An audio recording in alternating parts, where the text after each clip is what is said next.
რაც დავდივით, იმაზეც ვაკეთებ და იმაზე მოკლედ დროში. შეიძლება მართლაც ევროპაც გავავლის. Поздравляю весь личный состав. კარგი მანევრია ძალიან. დიაპოლოვაში გადაცემა.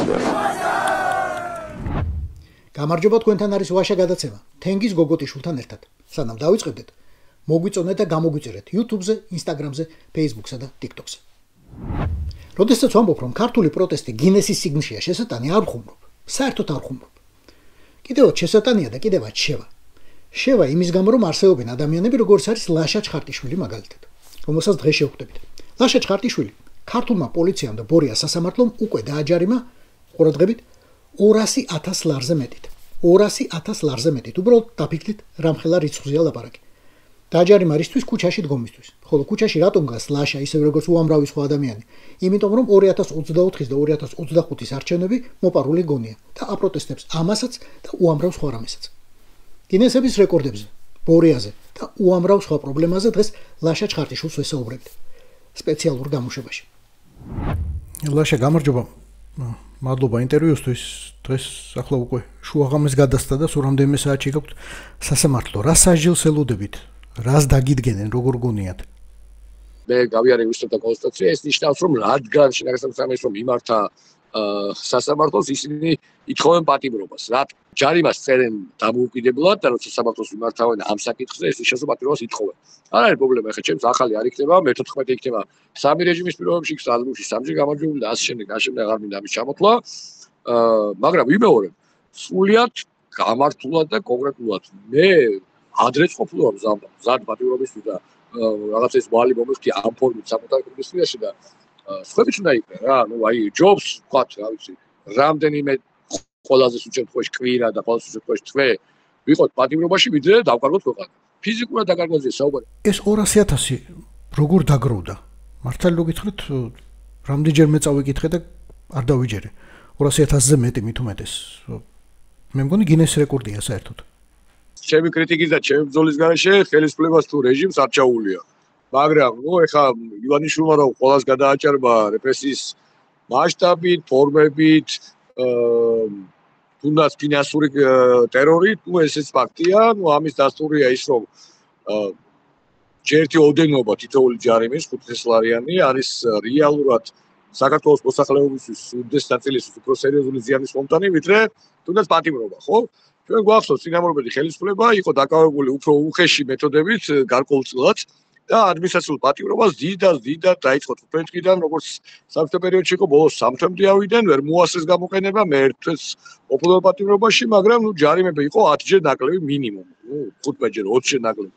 ეს ამ ხელისუფლებამ დაიწყო საწყის ეტაპზე იმითი, რომ რაღაც ეტაპზე რომ მივხვდნენ, რომ ჩემგვარი ადამიანები არსებობენ, რომლებსაც რამე თუ ქონდათ უკვე წაერთვათ ამ პოლიტიკური ბრძოლების პარალელებში, მაგალითად ბინათ სამართო ბანკმა, იმიტომ რომ ესეთი რეპრესიების ასე ვთქვათ ობიექტი ვიყავი ამ რეჟიმის დროსაც, იმ რეჟიმის დროსაც, საბოლოოდ ეს ტაქტიკაც და შეფარვითი ტაქტიკაც მიატოვეს, ჯარიმას დატოვეს კოლოსალური და საბოლოო ჯამში დაუბრუნდნენ იმ ნიშნულს. ჩვენ ვიცით, რომ 60 დღიანი პატიმრობა განაახლეს მათ, 15 დღიდან უფრო 60 დღემდე აიყვანეს 173 მუხლის მიხედვით პატიმრობა. ასე 5,000 ლარიანი ჯარიმებით გადააჭარბეთ 200,000 ლარს? ეს არის 36 დგომა გადაკეტვა, ეს ძალიან მე დავარქვი ასე, რა ვიცი, ესეთი სახელი მოუფიქრე, იმიტომ რომ რეალურად, რა თქმა უნდა, მე გადაკეტვის ინიციატორიც ყოფილი ვარ და მეც გადამიკეტავს და პირველთაგანაც ყოფილი ვარ გადაკეტვის დროს, მაგრამ დღემდე რაც დაუკისრებიათ ეს ცალკეული ჯარიმები, რაც მე ვიცი სასამართლომ რაც მივიდა ყოველ შემთხვევაში.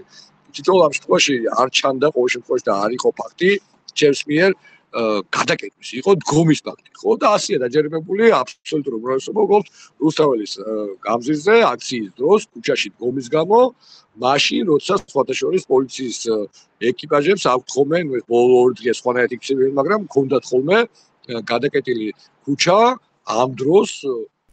უნდა დავაზუსტო, ეს არის ბოლო 320 დღიანი უკვე თითქმის აქციების დროს დაგროვებული ჯარიმები თუ იქამდეც ჰქონდათ რამე ცოდვები ივანიშვილის სახელმწიფოსთან? ეს დაგროვდა 36 დგომა გადაკეტვა, ამის გარდა 2019-20 წლის მაშინდელი დროისთვის რეკორდული ჯარიმები ეს არის ტრადიციული ყველა მსგავს რეჟიმისთვის 173-176 მუხლები, ეგრეთ წოდებული, ანუ ვითომ და ტრუმანი ხულიგნობა, ვითომ და დაუმორჩილობა, რომელიც სხვა შეცდელ პოსტსაბჭოებში გამოიყენებოდა და გამოიყენება დღემდე. მე თვითონ მიმართე მოსამართლეს, რომ აი მე თავაზობ, რომ მე ჩავждები, სხვა ორი კვირა იყო მაშინ მეგონი მაქსიმალური. და ნუ არ მინდა ჯარიმა და ჩავждები. ნუ არა და აი სადისტე და მაზოხისტე რო ანეკდოტია ცნობილი ძველი ხო ახსოვს ხო? მაწამე და არა ხო? აი და პირიქით. და მაინც ჯიუტად არაპირებთ არაფრის გადახდას ხვალ რომ თუ დღეს უკვე რომ ყველაფერი გააოქმოს მოსამართლემ ერთი ჯარიმა რო დაგიტოვოთ მარტო 5000 ლარიანი არც ამას არ გადაიხდით პრინციპის ამბავია დასაკარგი მე ბორკილების გარდა არაფერი გამაჩნია და აქედან გამომდინარე ჩემთვის სულ ერთია ჩემს უკვე მნიშვნელობა არ აქვს იმიტომ რომ მე როგორც ვთქვით მქონდა კიდევაც ბინა რომელიც მსგავსი სიტუაციების გამო დავკარგე არც მანქანა გამაჩნია, არც ბინა გამაჩნია, არც ოფიციალურ ხელფასი გამაჩნია, ანუ ჩემთვის ეხა 10000 ლარი იქნება თუ 200000 ლარი პრინციპული მნიშვნელობის არ არის და ჩემნაირებისთვის განაახლეს და გაზარდეს ისევ და ისევ დაუბრუნდეს ძველ ნიშნულს პატიმრობის ვადა, მაგრამ ნუ ეხა რა ვიცი, რა გითხეთ, თანხა ნუ ნამდვილად ტრაიკომიკურია. ისე შეგახსენებთ რომ კოცებმა შემოიღეს კანონი, რომლითაც თანხის ან ქონების ამოღება ნათესავისგან შეუძლია თუ ვინმე არ იხდის რამეს. წარმოგიდგენთ რომ აი მე ბინა თქვა წამართვა ამ რეჟიმა იმ რეჟიმა და ასე ნუ ბანკის აი ვიღაცა თქვა ბინას არ აქვს მაგრამ ყავს ერთი ბანკა რომელსაც ტაქსაობს ან რაღაც ტვიტს ეზიდება ან რაღაცა პურის ფულს შეულობს ხო მე გიდის ფუნქციებს ვითავსებ ხო და ნუ ეს თალკი კიდე თემაა ხო და აღარ ჩაუღბავდები მაგრამ ნუ ვიღაცას ყავს თქვა რაღაცა სატრანსპორტო საშუალება რომელსაც მართლა პურის ფულს შეულობს ხო ელემენტარულად იმისთვის 5000 ლარი წარ უკვე დაუღბვა და შიმში ოფტებით უკვე აქ 5-ია, 10-ია, 15-ია თუ 20-ია ძალიან ბევრი მოქალაქისთვის. უკვე იმ ხელაა ეს ოდენობა ერთი ჯარიმაც კი. ნუ მნიშვნელობა აღარა. ლაშა ამ აქციებზე ბევრი ადამიანი ნიღბი დადის იმისთვის რომ კამერებმა არ ამოიცნონ. თქვენ არ გიცდიათ არაფერი მსგავსი. ყველას ბუნებრივია ვერცეთ რეჟიმი ვერ იჭერდა, ხო? შესაბამისად ჩემებსაც შეეხება, რა თქმა უნდა, ნიღაბი, ვისაც ერთმა უსურვებ ყველას რომ კონდეს რაც შეიძლება მეტი რაღაცა შემოსავალიც და ქონებას, ვისაც რაიმე გააჩნია, რაც შეიძლება წაართვა, რა თქმა უნდა, ხელი არ უნდა შეუწყოს და არადაი უხერხულობა არ უნდა იგრძნოს, რომ პირბადით ჯობს იდგე რუსთაველის სავალნაცვლზე ქუჩის, ვიდრე უპირბადოდ იდგე ტროტუარზე. ეგეთ ხალხის დადიან და ისინი მათ თავისი, ასე ვთქვათ, დაფასება ჭირდებათ ვინც ტროტუარზე დგას, მაგრამ ჯობს საერთოდ მოხვიდე პირველ რიგში აქციაზე, ვიდრე არ მოხვიდე, მაგრამ თუ მოხვალ, ჯობს პირბადი გაიგესო და სავალნაცვლზე დაგვეხმარო, უპირბადო ხალხის ვარ ხომ ეგ და პირბადიანს, ვიდრე თავის შეუშვირო ასე თქვა თუ გვაზრო ჯარიმას თუ კი რამე საგართმევენ თქვენ დღეისთვის გაქვთ 36 ჯარიმა დგომა გადაკეტვისთვის როგორც ამბობთ და ერთი ჯარიმა Facebook პოსტისთვის რა უბედურება დაწერეთ ასეთი რისთვის დაგაჯარიმეს და ვინ ჩემი იყო 36 წლის გარდაიცვალა 40-ში ხდება ერთ კვირაში მქონდა გულის უკმარისობა ქრონიკული ერთ-ერთი მოვლელი მეუბნეს როგორც სამართლებრივად თქვია ჩემს ვიყავ მე ერთ-ერთი მამა ჩემი ადრე გარდაიცვალა 5 წელს ვიყავი და ადამიანი იყო პრაქტიკულად წოლი იმ ეტაპზე სულად წოლია. ზოგადად სახლიდან ბოლო 5 წელი ვერ გადიოდა. აი ამ რეალობაში არა კაცის მოკლისთვის, არა რაღაცა სასწავლო დანაშაულისთვის, არამედ რუსთავაზე გომისათვის ვინმე თამთა ქიმბარიშვილმა, შინაგან საკუთრებაში წარმომადგენელმა როცა ნახა ეს საბუთები, რომ წარმოგიდგენთ, რომ კი ბატონო მე ვთქვი რომ არა პრობლემა ჩემს პირველ ბატონობაა იქ რომ მოვდივარ, მაგრამ ამდენ ჩემს ხო გამოდის რომ წირავთ, იმიტომ რომ და გავიხსენე ახობაძის დედა, რომელიც გვახსოვს, ხო, რომელიც გაწინეს პრაქტიკულად. ხო, ნუ ესე გამოგივათმეთქი, იმიტომ რომ ადამიანი ვერ მოძრაობს და შეიძლება ვიღაცა პური ან მიაწოდოს, ან ვერ, ნუ ალბათ ვიღაცა მიაწვიდა ნაცავებიდან რა ვიცი. სისტემატურად გაზის ნახევარი ვერ იქნება. რაღაც დაქირავებს ხომ გითხარით ბინა და რაღაც ამათოს თუ დაქირავებს ყოველდღე და მოგეთ ჩავარდი ადამიანს ტოვებდნენ მარტო, იმიტომ რომ მე რუსთავაზე ვიდექი. და ეს დავალება პატიმრობის ამ საბუთების ნახვის მერე ამ ვიღაც ვიდარა ქიბარიშვილმა შეასრულა მოითხოვა. მერე ნუ მოვეთქვა მოსამართლემ გაიარა კონსტიტუციები იმასთან ვისაც ვინც ქიბარიშვილს ავალებდა და მასაც ავალებდა ჩვენს რომ არც სასამართლო და აშშ და მივხვდნენ რომ დაფიქრდნენ რომ კიდე ერთი ცნობილი ისტორიის არ იყოს კიდე ერთი გვამი ნუ ამეტანი არ იქნებოდა բայց მომგებიანი და უკან დაიხიეს და იმ ეტაპზე არ დამიჯერეს. ეს როცა ახსენე ეს ისტორია მაშინ სანამ გაიგოდეს საბოლოოდ მით უმეტეს რომ თქვა უკან აიხიეს და აღარ მიჭერდა. ახსენე რომ ეს ადამიანი არის მეთქი პოტენციური მკვლელი, ჯალათი და ნუ რაღაც კიდე ერთი ეპიტეტი ვიხმარეთ. აღარ მაქვს ნუ ცენზურის პარლამენტში. ცენზურის პარლამენტში იმიტომ რომ ხალი ერქვა და ქვია. ხო, კაცრი ყოფილიყო შეიძლება გადამეტებინა ბოლო დროს უკვე ცოტა უხეში გამოდათქვამის დამჭირდა. ეს ჩამითვალე შეურაცხყოფა და მე მქონდა სულად დეტალურად აღწერილი ეს პროცესი. ძალიან გაგიბრაზებიათ ის ხალე. ეს ჩათვალე შეურაცხყოფა და ჩემი პოსტის კომენტარის გამო ორი ადამიანი, მათ შორის ერთი პენსიონერი დააჯარიმეს. ანუ რავი, ეხლა რუსეთში შეიძლება ალბათ კიდე რაღაცა მსგავსი გამიგია, რომ ხდებაო, მაგრამ პოსტის და ჯერ გაზიარების გამო არ გვიჭერენ და არ გვაჯარიმებენ. ანუ პოსტის გამო დაჯარიმების პრეცედენტი ერთ-ერთი პირველი იყო ჩემიდან. მე მგონი კომენტარის გამო, პოსტის კომენტარის გამო ახლა პირველი. მე მახსოვს რომ წინა ხელისუფლების დროს თქვენ ხშირად მიმართავდით სტრასბურგს. ჯარიმების გასაჩივრება თუ შეიძლება სტრასბურგში. თუ ადმინისტრაციული სამართალდარღვევები მათ არ ეხება. რამდენად პერსპექტიულია ზოგადად ეს საქმე? სტრასბურგთან მიმართებაში ყველა ეს საქმე დაწმუნებული ვარ, საბოლოოდ შეიძლება გაერთიანდეს იქნება გამარჯვებით დასრულებული ეს აი გომა გადაკეტვასაც შეეხება აბსურდი, იმიტომ რომ გადაკეტილ სივრცეში ლაპარაკი არ არის. აი პირობ მე ვაღიარებ, არანაირი პრობლემა არ მაქვს, ხან ხშირად მეც გადამიკეტი და ერთ-ერთი პირველი ყოფილა, ვინც გადამკეტავი ყოფილა. მაგრამ ხშირად სულ გადაკეტილზე. აი ეგეთ შემთხვევებში ვარ რამდენჯერ დაჯარიმებული და უამრავია და 90% ვინც დაჯარიმებულია. აი ამ პროცესშია, თუმცა გადაკეტვას არ არის თავისთავად დანაშაული და საზღვრებში ისიც გამარჯვებული დამთავრდება. მით უმეტეს დამთავრდება გამარჯვებით ის, როცა ადამიანი გადაკეტვის სივრცეში ორი მხრიდან პოლიციის შემოსაზღვრში დგას. ესე იგი, კოცებსაც უჩივლეთ სტრასბურგში? ეს კიდე ცალკე გინეს რეკორდია მე მგონი. მასშტაბობიაში რომ წაასწრეს აქციების დროს ხვალსო და რატყალი და ეჭები ცოცხალი იყო მაშინ და ყოველ აქციაზე რომ წავიდოდ ერთა იგივე იყო ზაზუდას დღე ფილმი ძალიან მიყვარდა კი ეყარება ეჭვიბაქ შენც ერთა იგივე დღეს რომ იგვიძებს ხოლმე და სულ ერთა იგივე ტრიალზე რაღაცა ვცდილობდი ხოლმე გამემრავალფეროვნები და რაღაც პერფორმანს ელემენტები ყოველდღიურ აქციებს შემეტან ხა პლაკატი მიმქონდა ხა რაღაცა მიმქონდა და დილას დავინახე და ეჭებს ლობიო აქვს მოხარშული და ლობიოს დაწილი მორჩენია და არ იყო მოხარშული უმათ იყო და ჩავიყარე ჯიბეში რაიც დამჭირდეს მეთქი რავეს მოიფიქრე და რომ დაიძება სიტუაცია ხაერში ავყავი რაღაც მონების სალაფავი უმილ ლობიო მეთქი და საბოლოოდ დამჭირდეს და დავამრავლეს რომ სახეში შევაღარე არის და ფედერალური პოლიციელი და არ ყავთ მეთქი უთხარი მაგრამ საბოლოოდ მოვიგე რაც კონდეს ჩვენს ბავშვობაში ეზოში ფეხბურთს რო თამაშობდით მაშინ იყო გეხსოვებათ წესის 3 კუთხური ერთი პენალტი აქაც შეიძლება რაღაც მსგავსი წესი ამოქმედდეს მაგალითად რაღაც თანხას როცა გადააჭარბებს ჯარიმა იმის შემდეგ უკვე ციხე იყოს და შეიძლება ამ ციხით ჩამოგაწერონ მე თანხის რამე ნაწილი ამ თელი თანხა. ნაწილობრივ ჩამოიწერება. ოღონდ ხა ვინც შემნაირად აქტიურია, ხო? იმდენჯერ გადაკეტილი რომ კიდე იმდენჯერ შეუულიათ ამის დაწერა და იმის ჩვენ თვითონ აღარ არის. მათ შორის ალბათ ამ 4 ოქტომბრის აქციას იქნებოდით. ჯერ არ მოგსულიათ ალბათ ჯარიმა, მაგრამ იქნებოდით ალბათ სადაც რა ვიცი, ყველა სიჭერენ უკვე იმ აქციის მერე ეგერ მოხუცი ექიმი დაიჭირეს კაცმა არის ის რისთვის. ფორმალი არავინ არ მოუკლავს. არავინ დაუსახიჩრებია ჩვენი მხარიდან მით უმეტეს.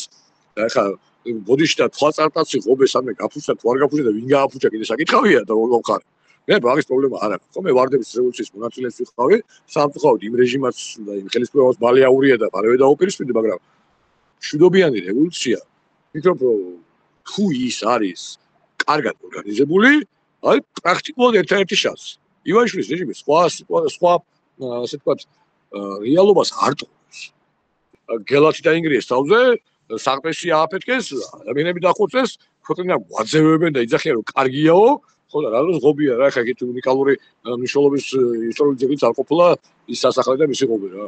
თუმცა გავიმეორებ, ვინ გააფუჭა და ვინ დაანგრია. ამაზე კიდე ცალკე კითხვის ნიშნებია, იმიტომ რომ არსებობს მე კი ახლოს ვიყავი, მაგრამ თქო პრობლემის მოედანზე ვიყავ ბავშვობაში. მაგრამ შემთხვევით არ დამინახე ეს მომენტი გაფუჭების. ამბობენ, ვინც კიდევ უფრო ახლოს იყო, რომ საერთოდ გაურკვეველი კიდე რაღაც ჯგუფი იყო, რომელსაც ეს ძალიან იულად მოახერხა და უცნაურად. და ხო გეუბნებათ ეს ხალხი პირდაპირ რომ ან ქვეყნიდან წახვალთ, ან წახვალთ ციხეშიო. პირდაპირ ამბობენ ამას არ მალავენ. ეს კარის ფილოსოფოსი, მეტი რო არ ვთქვათ ფილოსოფოსი რა ვიცი, შატირიშვილს რა ქვია, სახელი აღარ მახსოვს. ხო და ნუ ეს ამან თქვა, ამ ზაზამ, თქვა მისმა პატრონმა ბიზნესამ რამდენიმე წლის წინ, რომ თავი დაგვანებეთ საერთოდ აქედან, ხო? სხვა ხელისუფლების დროს ხდებოდა რა თქმა უნდა მიგრაცია სერიოზული, მაგრამ არავის არ უთქვამს რომ ჩვენ ამას ხელს შეუწყობ და ეს კარგი და ნორმალურია, ხო? ეს გითხრა, აი ივანიშვილმა და მისმა იდეოლოგმა ზაზა შატირიშვილმა. თუ 2019-დან და 2020-დან გიწერენ ამ ჯარიმებს, იხდით არ იხდით არ, გიწერენ და გიწერენ, გიმატებენ. აი ახლა 2025 წლის ოქტომბერში. ახლა უცებ რატომ გამოგიძახეს სასამართლოში? ახლა რა მოხდა? მე ვფიქრობ, დროა და ამაზე ადრე ვსაუბრობდი, რომ თუნდაც რუსთავის თქმა უნდა შინაარსებასთან ერთად მეგობარი ქვეყნების საელჩოებსაც ჩამოუვაროთ, ოღონდ აქციით. ერთ პლაკატზე დავაწეროთ დიდი ასოებით მადლობა, ბევრი ამისთვის, მათ შორის იმ შედარებით შეზღუდული სანქციებს, რომელიც განხორციელდა ივანიშვილის რეჟიმის წინააღმდეგ, მაგრამ მეორეს დავაწეროთ დააჩქაროთ. იმიტომ რომ ამასობაში გაგულახენ როგორც იმ ანეკდოტშია, ხო? ამით ამაში მე პრობლემას ვერ ვხედავ. არჩეულადყოფანი იმედია ასეთი საქართველოს არ იქნება და ეს იქნება გავაჩერეთ Facebook-ის სადღაც და შეიძლება ეს დამატება. მთლიანობაში პრობლემა არის ის, რომ ივანიშვილს უნდა რუსთაველის პროტესტის ჩახშობა, აი ბოლო წინამორბედის გაუქმება. ბორის ივანაშვილი მე მგონი ზოგადად ყველას უპირებს დაჭერას. ყველას ვერ დაგუჭერენ, თავარია რომ არ გავჩერდეთ. ეს დაიჭერენ, მართლა ორი მაინც სანაცვლოდ გამოჩნდეს და ეს ტაქტიკა ამართებდა ყველა რეჟიმის დროს, ყველა იმპერიის წინააღმდეგ, რუსეთთან დაწყებული, ბრიტანეთთან თორებული და ინდოეთიდან გაგრძელებული, ხო და ეხლა ივანიშვილი განავიდა ისე თუ არ გაამართლოს, ხო? თავარი ეხლა რაღაცა სასიამოვნო პატრონობაში არაფერი რა თქმა უნდა, მაგრამ არც ეხლა დახოვდა არ არის რა. ხოლმე გაუძლო და დავაძროთ. აი საკუთარ თავს ვკითხავ საღამოს. რა ვარ გიო? კვირაში ერთხელ რუსთაველზე ვიყავი საღამოსო. ეს რო კონდეს სათქმელი, უკვე საკმარისად კარგი საქმეა და გაფართოება ამას მოყვება და ამას მოყვება ის რომ ეს ქვეყანა არ დაიცლება ქართველებისგან, საქართველოს მოქალაქეებისგან და საბოლოო ჯამში ვერც რუსეთში ვჭავს, ვერც სხვა შევჭავს და როგორც რა ვიცი, რამდენი ათასწლეული გაუძლია ამ სახელმწიფოს სხვადასხვა ფორმაციით და სხვადასხვა ფორმით და მე მგონი რა ძალიან უკერხულია სინაპრებზე რომ სვამეყოვე, საფუძველზე და სვამყოვე და სამშობლოს უმავლოდ სვამყო, კვირაში ერთხელ რამენერეთ უსწავლოზე გავიაროთ ხოლმე რა. ეს ხონავად მე ვიშტები დავხვდებით თუ არ დავხვდებით. იარეთ კვირაში ერთხელ გამოყავით ზოგმა ორშაბათი, ზოგმა სამშაბათი, მიდით რუსთაველზე და დანარჩენს ცოტა მეტ სხვები გავაკეთებთ, კიდე აუცილებლად ვეცდებით. თქვენს თუ გავაკეთეთ გავუხსენებთ. ვაშა დიდი მადლობა წარმატებები და იმედია გინესის რეკორდების წიგნში მოხვდებით, როგორც ადამიანი, რომელსაც ყველაზე დიდი ჯარიმა ჩამოაწერეს, გაუუქმეს. ბედნიერად. მადლობა შენ, ბედნიერად. აი. როგორც უკვე გითხარით, ჩვენ საუბარი შედგა სასამართლომდე რამდენიმე საათით ადრე. ლაშა ჩხარტიშვილი სასამართლომდე, როდესაც არ იცოდა ჯერ კიდევ დაიჭერდნენ თუ უბრალოდ კიდევ ერთხელ დააჯარიმებდნენ. ზოგადად ჩვენ არ ვიცით რამდენი ადამიანია დაჯარიმებული პროტესტის გამო. რამდენი ადამიანი დააჯარიმა სასამართლომ და პოლიციამ აი ამ 174 მუხლით ქუჩაში დგომის გამო. იმის გამო რომ ადამიანებს არ სჯერათ 2024 წლის და 2025 წლის არჩევნების. იმისთვის რომ ადამიანებს პროტესტი აქვთ პროცესების გამო რაც ქვეყანაში მიდის. იურისტები ვარაუდობენ და ეს ვარაუდი რა თქმა უნდა ლოგიკურია რომ საუბარია არა უბრალოდ ათასობით, არამედ ათობით 1000 ადამიანზე, ვინც ქართულმა ოცნებამ დააჯარიმა 5000 ლარით. სულ ცოტა 5000 ლარით. საბოლოო ჯამში ჩვენ საუბრობთ მილიონებზე და მილიონებზე, რომელიც ბორია ივანაშვილმა თქვენი და ჩვენი ჯიბიდან უბრალოდ ამოიღო. როგორც ბებია ჩემი იტყოდა, ცეცხლად და ნავთად, ხოცებო. ეს იყო ვაშა გადაცემის სპეციალური გამოშვება. გვიყურეთ, მოგვიწონეთ და გამოგვიწერეთ ყველა პლატფორმაზე: YouTube-ზე, Facebook-ზე, Instagram-სა და TikTok-ზე. რაც დავიდით, იმაზეც ვაკეთებ და იმაზე მოკლედ დროში. შეიძლება მართლაც ევროპაც გავავოთ. Поздравляю весь личный состав. კარგი მანევრია ძალიან. Я помню, очень гадаться надо.